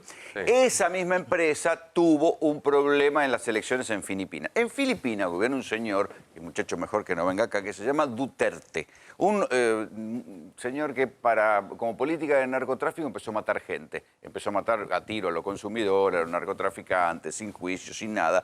Y tiene mucho apoyo en la población, al menos eso dicen las elecciones que auditó la empresa Smartmatic. ¿Qué fue lo que sucedió? Corregime si me equivoco. Hubo una elección en Filipinas, venía la elección con una serie de tendencias, y de pronto se cortó la luz y cuando se reseteó el sistema iba ganando Duterte. Iba ganando Duterte. Pero después de que se terminaron las elecciones, la justicia ordenó un peritaje. Y los peritos determinaron que de los 40 millones de votos filipinos, 6.200.000 votos fueron cambiados. ¿6 millones? 6.200.000. Ese sí que es un negocio filipino, viejo. Bueno, entonces, como ya sabemos, y usaron el mismo software que van a usar acá el domingo. Y trajeron al mismo tipo. La prueba de corte de trajeron al mismo entonces, gerente. Entonces, ya tenemos la experiencia de qué significa esta frase. No es paranoia, no es paranoia. Esta frase en Filipinas significó cambiar 6.200.000 ¿Y qué pasó votos. con esos 6 millones de votos Con después? mucho menos acá te dan vuelta la elección. Bueno, ¿y qué pasó con esos 6 millones de votos en Filipinas? Los cambiaron. ¿Para siempre? No, los cambiaron, los procesaron penalmente a 3 directivos de la empresa. O sea, hay 3 directivos de Smartmatic procesados en Filipinas. Penalmente procesados Uno en vino Filipinas. acá. Y uno de ellos vino acá, efectivamente. ¿Y la justicia electoral no tiene nada para decir de esto? Bueno, en el escrutinio provisorio, nuestra justicia electoral no dice nada. ¿Por qué? Porque el escrutinio es provisorio. Porque es provisorio, no es el legal. Es meramente informativo y ya la Cámara Nacional Electoral el 28 de marzo dijo no es de nuestra competencia las cuestiones tecnológicas del escrutinio provisorio. Ya lo dijo. Entonces, en estas elecciones solamente podemos confiar en el escrutinio definitivo, el legal. O sea que los resultados del domingo van a ser, entre comillas, alfileres. Exactamente, son todos desconfiables, sean los que sean, los del domingo a la noche, los del lunes a la mañana, porque esto no lo podemos frenar. Y la esperanza que tenemos puesta es en el definitivo, a la que la gente no le da bolilla. Entonces es fundamental. Bueno, pero la dirigencia política sí le va a dar bolilla. Sí, en este caso no le queda otra que sí. Escúcheme una cosa. Estamos hablando de los mercados y una posible corrida cambiaria. Están diciendo, si hay una diferencia de 3 puntos, es una cosa y puede haber euforia para un lado. Si llega a haber una diferencia de 5, puede ir para el otro y haber una corrida. ¿A usted le parece que es menor esto? Te lo resuelve. Digo, pero está bien, pero ¿sabés que es el lunes? Esa diferencia. La vez pasada nos fuimos a dormir con Cristina perdiendo y al otro día había ganado. Eso es una pavada. Pero puede haber una corrida bancaria. Dos cuestiones. Una, la experiencia de la provincia de Buenos Aires, que nos fuimos a dormir ganando Bullrich, perdiendo Cristina y nos dimos cuenta, eso fue una manipulación de patas cortas, fue demorar la carga de los datos. Sí, bueno, acá va a ser parecido. No, esto es peor, esto no es demorar, acá no duerme. esto es cambiarlos. Maquinita, perdóneme, el que dormido con esta maquinita tiene derecho a irse a la casa, porque no puede ser. Digo, a la larga, si vos tenés cada uno de los fiscales sabiendo qué pasó en cada barrio, vos chequeás 2 o 3 veces y tiene que haber alguien en la calle. En la Argentina no somos todos corderitos. A ver, el domingo a la noche vamos a detectar la manipulación, no la van a poder esconder. Basta comparar, vamos por parte, basta comparar la foto que saque cada fiscal o el certificado fiscal que le pida al presidente de mesa con lo que se publique en la web. Y se ve la diferencia y el lunes con esta máquina la denuncia. Pero no minimicemos, no minimicemos la capacidad que tiene este software ilegal y secreto de reducir la diferencia entre las primeras dos fórmulas. Terrible. Para lograr el efecto que vos estás mencionando. Terrible. No es lo mismo que el domingo este software acerque con un solo punto de diferencia las dos fórmulas que deje librado a la voluntad popular. Pero si en 2 semanas, los 5 si en o dos- 10 puntos que realmente si hay. en 2 semanas aparecen esos 5 o 10 puntos de diferencia, se acabó el efecto ¿Y a vos quién Smartmatic. te dice que en 2 semanas van a estar los resultados? El escrutinio Cuando va a haber... definitivo. No, la doctora María Romilda Servini tiene que hacerse cargo de las denuncias que se van a presentar el lunes, el martes, el miércoles. ¿Qué va a hacer el gobierno? ¿Se va a quedar de brazos cruzados? No. Va a impugnar esas denuncias. Claro. ¿Qué va a decir? Sí, No me con consta, te las digo, actas no son originales. Con el antecedente de que Servini intervino el principal partido opositor y después la Cámara Electoral se lo dio vuelta, digo. Bueno, intervino el justicialismo Vamos nada a ver menos, el año pasado. A ver, tenemos que ver el juego de la justicia en esas 2 semanas, pero no hay duda que se va a judicializar el escrutinio definitivo y en vez de 2 semanas puede ser que demore más, puede ser que pase lo de Estados Unidos, el estado de la Florida, donde meses después, no 2 semanas, meses después, cuando ya habían asumido el gobernador de la Florida y Bush como presidente de los Estados Unidos, se descubrió que hubo Una fraude pregunta, en la Roló, Florida. discúlpame, ¿no? Yo creo que la oposición va a tener un conteo paralelo, ¿no? Ahí está. Y si hay Bien. una gran diferencia, imagínate, no los 6.200.000 filipinos, pero tenemos una diferencia de 1 millón de argentinos, y yo creo que no va a quedar solamente en la justicia. Por Yo creo supuesto. que va a haber un conflicto importante, creo yo. Porque se pero puede hacer un jugar conteo con paralelo. fuego, En los eso. últimos, Meter la mano a las en urnas, los jugar con fuego últimos en 22 Argentina. años de elecciones nacionales, los procesamientos en los centritos de cómputos partidarios coincidieron con el oficial finalmente. Claro. En estas elecciones el domingo van a ser mucho más confiables los resultados de los centros de cómputos partidarios que el centro de cómputos oficial que va a utilizar este software. ¿Estás preocupado? Sí. Muy preocupado. Muchos estamos preocupados. Lástima que no nos preocupamos Porque antes. hay que decir que Porque, no solamente es lástima, justicialismo, a ver, porque también lástima. Labaña y también Esper presentaron A ver, críticas cuando hablamos de esto, no es la primera vez, Rolando, que hablamos de esto. Esta imagen vos ya la mostraste hace tiempo atrás. Pero nadie quería hablar de fraude. Nadie quería mencionar esa maldita palabra de la política que deja mal parado a un candidato ante la opinión y un pública. sistema paralelo. Hay que reconocer que hemos reaccionado tarde, que los pedidos de volver al sistema que utilizamos desde que volvió la democracia, que no es sino transmitir por las oficinas de correo, fue tardío por parte de todos los partidos políticos. Entonces, hay que reconocerlo. Entonces... Sí, además porque está el antecedente, que el escrutinio provisorio no es cualquier cosa. Acordate que en la elección del 2017, en la previa, a la empresa que era la antecesora de Smartmatic, que era Indra, le pusieron una bomba. Y después terminaron 2 personas condenadas por una bomba y nunca se supo quién había encargado esa bomba. Y yo no me Cuidemos- creo que eran 2 señores que andaban por ahí. Por eso, cuidemos el escrutinio definitivo. Pero, cuidemos las urnas y cuidemos las actas que son de cartón y de papel. Pero hay manera, digamos, teniendo, sobre todo la principal fuerza opositora, tiene intendentes, tiene gobernadores, digamos, cada provincia, cada intendencia va a saber por lo menos en su lugar los datos reales. Te estás adelantando, justo, no sé qué, estamos coordinados. Sí. Vos planteas un tema justo Si fuera que yo, una señorita, un me minuto sentiría antes. más estimulado, A ver, pero pasó el billete por acá. El análisis que hicimos del comportamiento de este software, tomando la experiencia de Filipinas, es que es discrecional. Córdoba, Mendoza, Santa Fe y Cava van a ser los distritos donde este software va a ser más de las suyas. ¿Por qué? ¿Y cómo se sabe? Porque ahí se va a notar mucho menos que vos le agregues puntos al oficialismo o le saques puntos al partido. O sea, que le van a poner un opositor anabólico principal. a los distritos donde les va bien. En Santiago del Estero sería muy alevoso que lo hagan, porque en Santiago del Estero hace tiempo que gana el peronismo con más del 70% de los votos, ¿sí? Pero entonces, ¿cómo se puede hacer discrecionalmente? Bueno, yo ya les adelanto que el domingo va a haber una demora en todos estos distritos que acabo de mencionar. Pero ¿por qué no Me hacemos- olvidé de la provincia de Buenos Aires. Va a haber una demora que va a estar ocasionada porque en el módulo administrador de este sistema van a ir decidiendo qué toquetean más y menos con esta propiedad del software a los efectos de que los resultados sean los menos sospechosos posibles. O sea, pueden hacer que entren 100 votos y sean 105. Ponele, le agregaron un 5%. Como la AFA, lo podemos hacer en la AFA, Rolo, tranquilamente. Así es. ¿no? Y los fiscales informáticos que van a estar en las 11.000 escuelas, que no tenemos 11.000 fiscales lamentablemente, Claro. pero en muchas van a estar, no van a anotar nada, porque la computadora de la escuela va a mostrar Claro. exactamente... El problema va a estar acá. Exacto, las computadoras de las escuelas están acá. Esas son las computadoras, ahí van a estar y ahí no va a haber ninguna adulteración. Por eso, entran 100 y salen 105. Exactamente. Bueno, pero con sumar las escuelas termina...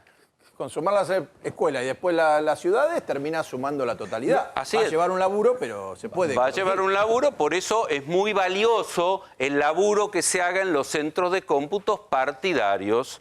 En esta ocasión, mucho más confiables que los del centro de cómputos. Ariel, gracias por venir. Pero mientras estas cosas suceden, mientras todos estamos preocupados por lo que puede pasar en el escrutinio provisorio de las elecciones del domingo, la gente, muchachos, sobre todo los que han caído en la franja de indigencia, la siguen pasando mal, tan mal como para que tengan que ir a buscar pescado de la costanera para poder vivir.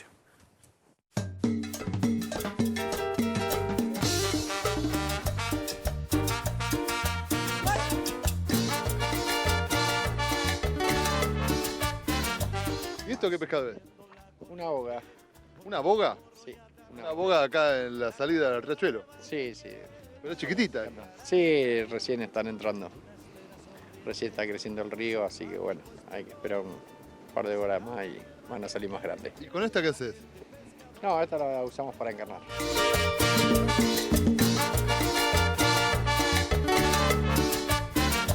¿Qué se saca acá? Doradillo, carpas. ¿Pero grandes? Sí, sí, algunas son grandes. Depende el río como esté, ¿no? Pero bueno, acá está el agua caliente, así que siempre sale algo grande. Estas son chiquitas, ¿no? Porque acá tenemos la usina que trabajan con la electricidad, ¿no es cierto? Todo lo que es la fábrica, así que bueno, se mantiene el agua caliente y por eso entra el pescado grande. ¿Pero hace cuánto tiempo que conoces este lugar? Y más o menos 8 años. ¿Viene mucha gente a pescar acá? Sí, sí, a veces los sábados y domingos completamente todo acá, para atrás y bueno, para el canal. ¿Y qué se hace con el pescado que se saca? ¿Alguno lo come? Sí, normalmente la gente lo come. Hay gente que viene, como verás, hay lugares que tienen fuegos y ya gente que se quedan también y bueno, los comen, ¿no? ¿Notás que viene más gente últimamente para pescar, para comer? Sí, sí, sí. No se veía tanto, pero bueno, ahora sí que se está viendo mucha gente que está pescando. ¿Esta es la carnada? Esta es la carnada. ¿Lombrices? Lombrices, carnada blanca, mojarra, filé de dientudo. Hay varias clases de carnada. ¿Y la lombriz para qué se usa? Para el bagre, la boga. Puede llegar a picar el dientudo también, mojarra, palometa. ¿Vendés algo del pescado que...? No. Es para consumo propio. O sea, vos pescás para comer. Para comer, sí. ¿Y de acá qué es lo más rico que puedes llegar a sacar para comer? Y de acá puedes sacar el dorado, la boga, sábalo, carpa, puede ser armado también, pejerrey. ¿Y no te da miedo que esté contaminado, que esté mal el pescado? Jamás me hizo mal. Si vamos al caso de la contaminación, está todo contaminado, hasta las lagunas están contaminadas ahora. Porque están sirviendo todo el agua cloacal y todo eso en las lagunas. Hay lagunas que están cuidadas, hay algunas que no. Hay mucha gente que viene y realmente viene con hambre. Sinceramente, nosotros a veces traemos un equipito más, te pan y te miran y bueno, ayudamos en lo que podemos, ¿no? Ayudar a la gente. Es más, ahí vienen mujeres con chicos o padres con chicos y bueno, y te lo piden para consumo propio, ¿no? Hace 8 años que me decís que venís acá a pescar. ¿Antes se veía esto? No. Las veces que vine yo no se ve tanto, o sea, cada vez es más la gente que viene a pedir, digamos, no una limona, ¿no? Sino un alimento para llevar a su familia. Hay muchas ratas por acá, ¿no? Demasiadas, sí. A pesar que fumiga, bueno, de la fábrica, todo, a la noche acá no puedes estar de las ratas. Dejas un pescado en el piso y te lo llevan, pero ya no son ratas, son bastante grandes, digamos. ¿Te llevan un pescado, pero qué? ¿Los pescados chiquitos? Sí, chiquitos y medianos también, porque son muy grandes las ratas acá, no son ratas chiquititas. ¿De qué trabajas vos? Hago remises empresariales acá en la zona. ¿Y qué tenés, la caña en el baúl? Tengo la caña en el baúl y alimento balanceado. ¿Qué haces cuando pescas algo acá? No, yo lo dejo, pero la gente se lo lleva. El pescado se lo lleva. No puedo entender que lo coman, pero se lo lleva. ¿Vos no lo comés el pescado acá? No. Todo lo que es Río de la Plata no lo como. No lo como porque el agua está contaminada. ¿Vos ves que viene mucha gente a pescar para comer? Para comer, sí, para llevárselo. No es que vienen a hacer diversión, vienen a llevárselo. O sea, y hay gente que viene, que estuvo viniendo, que eran no sé de dónde, pero con atarrayas, que son esas redes circulares. Las tiras y cuando vos las vas levantando se cierra y queda el pescado adentro. Y llenaban bolsas de arpillera para llevar, pero para vender. Y después lo venden y después no le dicen a la gente dónde lo pescan. Nadie les pregunta. Van a las villas, van a ciertos lugares donde la gente no pregunta directamente, no les interesa. Yo vivo en el barrio Espora y enfrente tengo Zabaleta. Y hay camionetitas que van y llevan pescado, llevan carpas, llevan sábalo. Todo de acá. La gente le dice, ¿qué tenés? Y no sé si es de acá, pero es del Río de la Plata. No es del Paraná. Ese pescado es pescado de acá, cerca. ¿Entendés? Si no, los costos no lo podrían bancar si los venden re baratos. ¿Y a cuánto venden acá el pescado? ¿Tenés idea? 2 por 100 pesos te los venden. No muy grandes. Si son grandes, por ahí te venden 2 chicos y 1 grande por 200, 300. Es barato, ¿entendés? Por eso la gente lo come. Por eso la gente lo consume. Me engañaron, me dijeron que había pescado. No, lo único que tengo es la foto del auto. Estoy buscando el pescado para mostrarte, pero no lo tengo. Una foto de un pescado de otro día, por lo menos, para mostrar. Por lo menos. ¿Qué pasa cuando no sale nada? Estoy buscando. No, nos vamos tranquilos. Después volvemos por la revancha, a otro fin de semana. ¿Y se van a otro lugar, a otra parte de la costa para pescar? Y vamos a otras partes, sí. Olivo, Quilmes, Uso, Berazategui, La Plata. Siempre en busca del pescado. Siempre en busca. Otra cosa no hay. Están buscando eso nada más. La luna espera sonriente con su mágico esplendor. La llegada del valiente pescador. Decirlo en términos sociológicos, ¿quiénes son los que van a buscar pescado, a pedir pescado del Río de la Plata? Pescado contaminado, que está complicado de comer.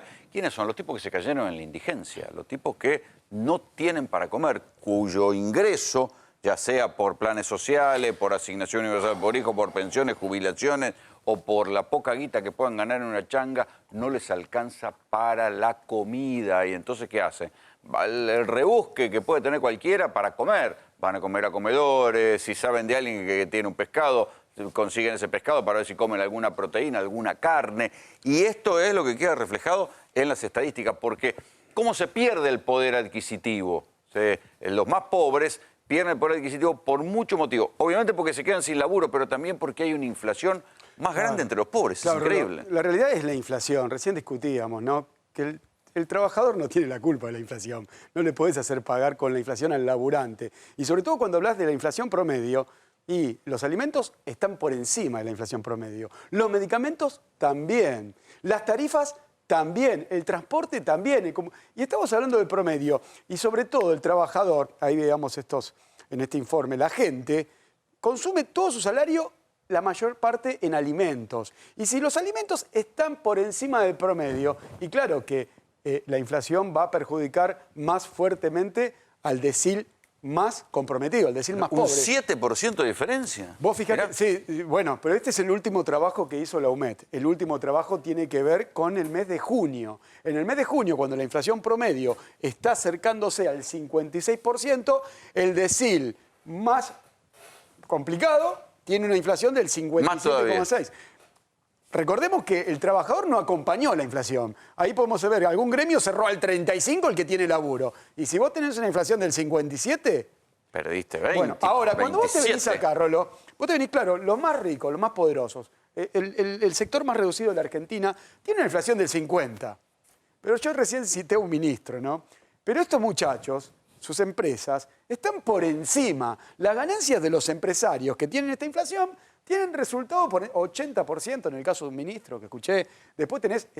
Es distinto, por eso... Y aparte no consumen todos sus ingresos en alimentos. No, y ahí pueden optar, pueden decir, bueno, esto lo compro, esto no, esto está caro, tienen algún poder para resistir. Acá no, porque esto es estás cautivo de morfar. E insisto, ¿no? Porque vos le hacés pagar la inflación al laburante. Y el laburante, te digo la verdad, Rolo, no tiene ni idea ni qué es la inflación. Lo único que vive él es el aumento de precios y que no le alcanza el salario. Sí, tienen idea. Claro, Tienen idea porque tiene lo idea, padecen. pero lo ven en el aumento de precios. Vos le decís, le hablás de inflación, quién la paga, quién no, porque no puede acompañar. No entienden. La realidad la ven en el supermercado, la ven en los precios. Esa es la inflación. Y se la están haciendo pagar. Lo están ajustando con la inflación que fue la herramienta.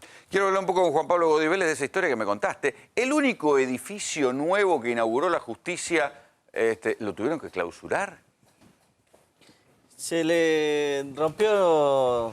Tenemos un problema este año con los caños del desagüe. ¿Pero un edificio nuevo? Y es un edificio, es el más nuevo que tiene la Justicia Nacional. Acá, se inauguraron. Sí, esto se empezó Juzgados a funcionar... laborales. ¿Cómo? 21 de septiembre de 2018, lo inauguraron. Claro, esa es la noticia. El día anterior se había inaugurado el Juzgado 78 y algunos se habían mudado ya poco tiempo antes. Es el edificio más nuevo que tiene la Justicia Nacional. ¿Sí? Bueno, ya se le rompió la cloaca, explotó, se inundó todo el subsuelo. Ahí este es un video que me acercó gente del gremio.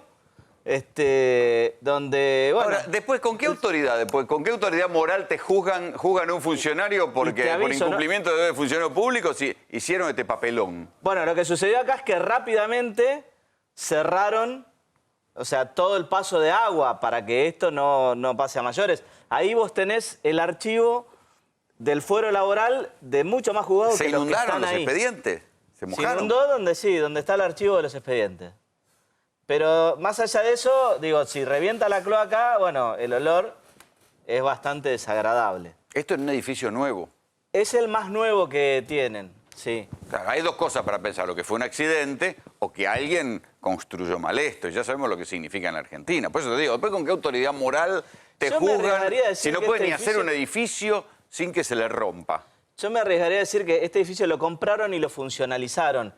Lo que debe haber sucedido es que, bueno, determinadas cosas las dejaron como estaban y, bueno, y ahí tenés el resultado. Después de toda la inquietud por el dólar y por lo que va a pasar esta noche, quiero escuchar a mi amigo Inti que me trae ideas para salir de la crisis.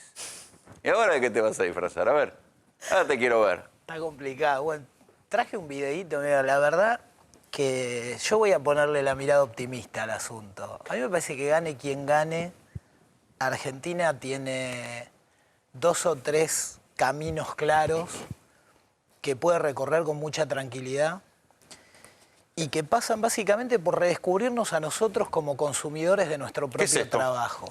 Eso es una película que anda dando vueltas maravillosa, a mi entender. Puerto Madero. No, vos sabés que no es Puerto Madero, vos sabés que es maravillosa de verdad porque sería una suerte de... No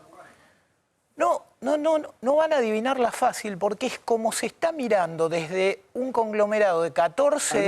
ese es el puente de la Salada, pero hecho todo perfecto. Hay una organización de 14 o 15 municipios. Yo sé qué es el Riachuelo, muchachos. Vamos todavía. Ahí está, mirá. Vamos todavía. El Riachuelo. ¿Anda María Julia por ahí, che? Hay un tema, Rolo, que a mí me parece que es importante. Déjenlo, porque es muy lindo, pero después traje unas fotitos que son tristísimas, digamos, que vienen atrás de esto, que es un deseo, y después está la realidad, que es feita. El deseo es el siguiente, o sea, mira esta foto, ¿puede la producción volver a la de atrás? Me gustaría comparar esta con la de atrás. La de atrás, vamos para atrás, a ver si se puede. Al principio, a ver. Me decía que no. Hay un punto en esto, que es lo siguiente, Rolo. Eso es Ámsterdam, ¿sí? Es una callecita chiquitita, chiquitita, chiquitita. Ahora vamos a ver nuestras villas. Vamos a ver si nos lleva la producción a nuestras villas. ¿Qué gran diferencia ves, escúchame, morfológicamente hablando? ¿Está bien? Decime la verdad, un poco de fratacho, un poco de pintura, caño de cloaca. Decime si no es lo mismo. Bueno, escucha. Sí, si lo mejorás, sí. Yo lo único que quiero... Y en los pasillos de Ámsterdam seguramente no te matan los narcos lo único que digo es en los pasillos de cualquier villa. Acá. Rolo, Argentina tiene que descubrir algo que es lo siguiente. Nosotros no salimos por la vía ni del consumo, ¿sí?, ni de la recesión, ni del ajuste. La única manera en la cual el pueblo argentino puede llegar a generar algo positivo es viéndonos nosotros como productores y consumidores de riqueza.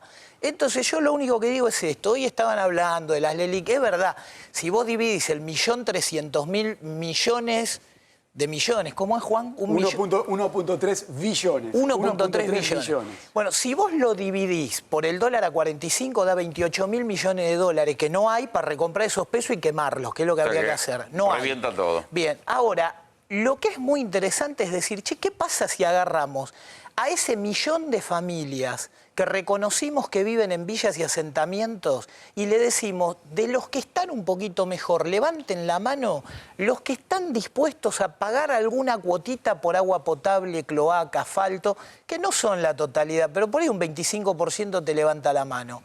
El dibujito de antes era muy interesante, la peliculita, porque es una peliculita que no es de ningún municipio. Bueno, esos son los inscriptos en el Procrear que piden Rolo, esto es lo que nosotros tenemos que aprender a creer que podemos hacer en La Matanza, en Loma de Zamora, en Lanús, en Avellaneda, en todos los distritos en donde vos tenés clase trabajadora, laburante, que si no te robás la plata, la verdad que esas ciudades cuestan $55.000 por cada departamento de 80 metros cuadrados. Está bueno, ¿no? ¿Está bien? Sí. Entonces, yo invito, ¿te acordás cuando antes de las elecciones pasadas invitamos a la clase política a dejarse hinchar las pelotas y reconocer que en Argentina habían miles de asentamientos? Lo hicimos, ¿no? Y lo logramos, porque joda se reconoció. Lo hicieron ellos, nosotros no logramos nada. No importa, se reconoció. Bueno, me parece que ahora lo que hay que hacer es decirle a la clase política que se deje de joder y que entiendan que hay que hacer 1000 emprendimientos de 1000 departamentos en todo el país, gane quien gane. Sí, si y que no gane el solo oficialismo... para la gente de mayor poder adquisitivo. Pero escúchame, hay que hacerlo y dejarse de joder. Vos decís que esto tiene un valor que cuando lo hace el Estado vale 5 veces más. El Estado tiene que permitir que lo haga la gente. Este dibujito... Sí, además, el Estado no tiene plata para hacerlo. Rolo, ese dibujo, Aparte. lo maravilloso es que lo hicieron en una organización de 14 o 15 municipios donde están representadas todas las fuerzas políticas. Eso es lo maravilloso, ¿entendés? Eso no es eso no es el PRO, eso no es el PJ, eso es el ACUMAR, ¿está bien? Y es la posibilidad de que el lado sur de la ciudad de Buenos Aires y el norte del sur es un ejemplo. Lo mismo vale en Rosario, lo mismo en el Gran Córdoba, lo mismo en el Gran Santa Fe. Yo lo que digo es esto, ¿por qué escuchamos gente diciendo que vamos a salir o con ajuste, o con recesión, o con exclusión, y no con producción? Pues nada más, es lo único que puedo decir. Ahora les voy a contar una historia que tiene que ver con barcos. Ustedes saben que nosotros venimos siguiendo el tema de del narcotráfico, pero no el narcomenudeo, sino el narcotráfico que sale a través de los barcos. Lo venimos siguiendo porque pensamos que es uno de esos temas que, claro, como no sucede en las ciudades, sino que sucede en los puertos, y entonces, bueno, ese manejo del narcotráfico pasa desapercibido porque total la droga sale para otro lado, pero las cosas se vienen dando tal cual nosotros las venimos contando. La Argentina es un gran exportador de cocaína, sobre todo a la zona de Europa. Y nosotros les venimos contando que hay mafias de los puertos, que hay manejos, digamos, entre grandes líneas navieras que cargan la cocaína y la hacen aparecer en Europa. Y les venimos contando, por ejemplo, en un caso de una naviera que es especialista en el transporte de autos, que se llama Grimaldi, que es la que hasta ahora le vienen encontrando los grandes cargamentos de droga. La semana pasada apareció un cargamento de 4,5 toneladas de cocaína, uno de los más grandes encontrados jamás desde América Latina, que apareció en Amberes, ¿sí? En el puerto de Amberes, en Europa. Ese cargamento había sido cargado en Uruguay. ¿Qué pasó en Uruguay? Echaron al jefe de la aduana. Muchos de esos cargamentos, muchos de esos barcos pasan antes por Argentina. Entonces, da lo mismo que lo carguen en Uruguay, en Argentina, o en Brasil, en San Pablo. El problema es que la cocaína sale de América Latina y sale dejándole mucha plata a mucha gente en la Argentina. Este es más o menos el mapita, ¿sí? Del cual nosotros les venimos contando, ¿no? Cómo la cocaína sale por la hidrovía, que es acá, por el Paraná, y se carga o en los puertos argentinos, o en Montevideo, o en San Pablo, y aparece arriba.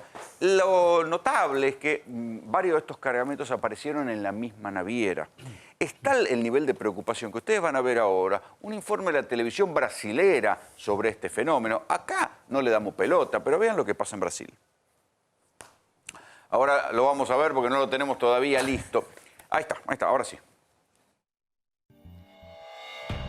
E era exatamente a Antuérpia dos principais destinos para a droga que saía do Porto de Santos. Durante a investigação, os policiais seguiram os passos dos criminosos. Através de câmeras de segurança, eles descobriram como os traficantes agiam. Aqui elas mostram a chegada de 2 veículos ao estacionamento usado pelos funcionários do porto. Repare que o segurança que está na guarita tira o cone que impede a entrada de veículos não autorizados. Os 2 carros passam, o funcionário acena. Os carros estão carregados de cocaína. As câmeras registram todo o caminho feito pelos carros. Eles atravessam em direção aos contêineres sem nenhum problema. E chegam ao local onde a droga será escondida. A qualidade da imagem é ruim. Não dá para saber exatamente quantas pessoas estão no local. Esta outra câmera instalada na sala de monitoramento mostra a chegada de um funcionário. Ele muda a direção da câmera. Segundo a polícia, ele teria feito isso para evitar que a movimentação dos traficantes fosse registrada. Depois de entregar a droga, os 2 carros saem tranquilamente do terminal. Nesse dia, a polícia foi até o porto e apreendeu quase 1.500 quilos de cocaína que seguiria para a Bélgica. Uma semana depois, os criminosos voltam a agir. A cena se repete por 2 noites seguidas. Carros entram no terminal do Porto de Santos e seguem para o local dos contêineres. Seguranças fazem ronda no local com motos, mas não abordam os carros dos traficantes. Aqui, 2 pessoas colocam a droga nos contêineres. A luz é apagada. A polícia suspeita que algum funcionário do porto apagou as luzes para que os homens não fossem vistos. Nesta segunda ação, a Polícia Federal apreendeu 1.137 quilos de cocaína. Durante a investigação, os policiais descobriram outras formas de como a droga era despachada para o exterior. Em alguns casos, os pacotes eram embarcados com o navio já em alto mar. Para isso, eles usavam pequenas embarcações que se aproximavam dos navios e, contando eventualmente com a participação de tripulantes, eles içavam essas drogas para o interior do navio. Funcionários do porto também foram investigados. Os agentes fizeram uma revista surpresa nos alojamentos dos estivadores do porto. 7 pessoas foram presas. Foram encontrados 31 quilos de cocaína no local. Um deles escondia a droga em um cinturão. Bueno, esto que ustedes ven en Brasil está pasando también en Argentina, pasa en los puertos de Perú. Es la preocupación que hay, cómo salen los grandes cargamentos de cocaína de América Latina. Y salen a través de los puertos. ¿Y a través de los puertos qué hay? Problemas con los sindicatos portuarios. En algunos lugares tienen que ver con trabajadores de empresas de seguridad, en otros casos, como en la Argentina, hay mucha mirada sobre qué está pasando con los sindicatos. Es lo que nosotros les contamos cuando hicimos el informe aquel sobre lo que pasaba con el Supa Zárate, donde había un dirigente sindical, Héctor Rojas, que tenía una sociedad con un tipo que había sido condenado por narcotráfico, ¿sí? Y después, ahora pasó esto. La semana pasada, ustedes recuerdan lo que se supo con el allanamiento de la casa de Hermes Juárez y la detención de todos sus muchachos en una cooperativa, de las cooperativas que manejaban. Aquí está cómo se inició el expediente de Hermes Juárez. A Hermes Juárez, a vino caliente finalmente, el mandamás del puerto de San Lorenzo no lo terminan procesando por narcotráfico. Pero acá está la prueba, cuando nos criticaban a nosotros que hablábamos de narcotráfico, cuando en verdad lo estaban investigando por extorsión y estafa. Bueno, la causa, este es el expediente judicial, ¿sí? Y el dictamen del juez federal Charbay dice: la presente causa, Hermes Juárez, se inició el día 14 de febrero a raíz de una nota anónima. En la jerga judicial, nota anónima es un informe de alguna fuerza de seguridad. No hay anónimo que sepan tanto. Remitida al correo electrónico oficial de la Procuraduría, Procunar, ¿sí? Procuraduría de Narcocriminalidad, ¿sí? A cargo de Diego Iglesias, la cual daba cuenta acerca de la existencia de una organización delictiva que estaba liderada por un sujeto llamado Hermes Juárez, que se dedicaba al tráfico transnacional de estupefacientes del puerto de Zárate hacia el puerto de Veracruz. Esto no se pudo comprobar, pero finalmente lo que descubren es una riqueza imposible de explicar. No le pudieron encontrar narcotráfico, no lo pudieron procesar por narcotráfico, pero a Hermes Juárez y a sus muchachos los metieron presos y los están juzgando por estafa, ¿sí? Y por extorsión. Este es el problema que hay en los grandes puertos de la Argentina y es lo que nosotros le venimos contando. Nosotros nos vamos, esto fue GPS, vayan a votar el domingo. Le agradecemos a la gente de los Panqueques Hernán que nos manda comida para que podamos aguantar hasta esta hora. ¿Ustedes se van a morfar? ¿Ustedes como siempre, el corralón? Sí, claro. Qué mala vida tienen, ¿no? Estamos. Nos vemos el viernes que viene. Chao.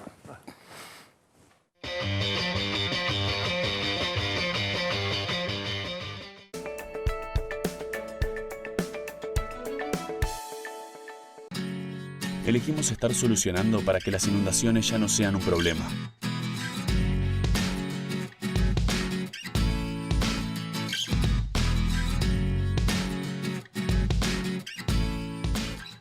Hay un lugar donde la cultura despierta la imaginación, donde el agua fluye desde el corazón de las montañas, donde los sabores y los afectos se encuentran.